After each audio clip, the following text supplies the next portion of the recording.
Que vaut la vitesse volumique à l'instant 0? Eh bien, on a pour l'instant l'absorbance au cours du temps. On sait que la vitesse volumique, finalement, elle est proportionnelle à quoi? À la dérivée de l'absorbance par rapport au temps. Qu'est-ce que la dérivée de l'absorbance par rapport au temps? Eh bien, il me suffit, pour faire ceci, de tracer la tangente à la courbe à l'instant 0.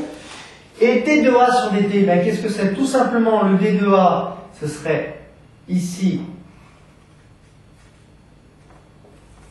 ce segment-là, divisé par dt qui vaut ce segment-là.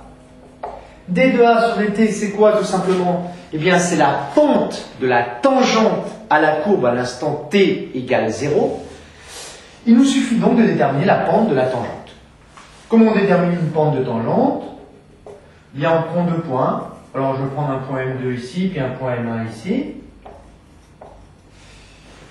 Et puis, on va déterminer ses coordonnées. Une fois qu'on aura ces coordonnées, on utilisera la formule qui donne la pente. Graphiquement, j'ai déterminé M1. Alors, c'est le point M1, je le prends à l'origine, j'ai le droit, hein, c'est moi le patron. M1 T1 égale 0 minutes, A1 égale l'absorbance est nulle, T2 égale 2,5 minutes, A2 égale 1,6. L'absorbance, je vous rappelle, est sans unité. Il ne suffit plus que de déterminer la vitesse à l'instant 0, c'est 1 sur K fois la dérivée de l'absorbance par rapport au temps, donc pente de la tangente à l'instant t égale 0. Pente de la tangente nous est donnée par la formule suivante, A2 moins A1 divisé par T2 moins T1. À remarquer que je laisse les unités ici. Pourquoi? Parce que je saurai quelle va être l'unité de V, pas l'unité. Hein.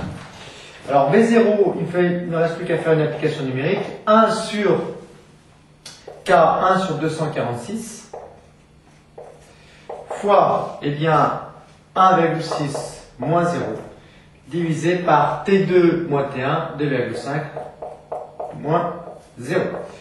Ce qui nous donne ici une vitesse V0 égale à 2,6 fois 10 moins 3 mol, litre moins 1, minute moins 1. Pourquoi cette unité? Eh bien, ici, K étant litre mol moins 1, donc 1 sur litre mol moins 1 serait bien mol par litre. Et puis, ici, sans unité, et en dessous, j'ai des minutes, donc minute moins 1. Qu'est-ce que ça signifie, ce 2,6, 10 moins 3, mol, litre moins 1, minute moins 1? Ça signifie tout simplement que par litre de solution, à l'instant t égale 0,